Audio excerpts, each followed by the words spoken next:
महत्वाची बातमी, राज्यामध्ये मुसळधार पावसाचा अंदाज वर्तवण्यात आलाय।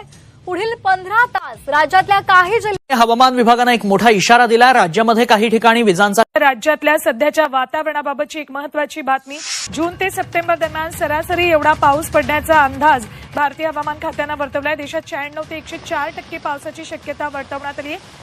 संपूर्ण देशवासियांसाठी अत्यंत महत्वाची आणि दिलासादायक बातमी। वारे वाहतील अशा परिस्थितीत आवश्यक ती खबरदारी घेण्याचा इशारा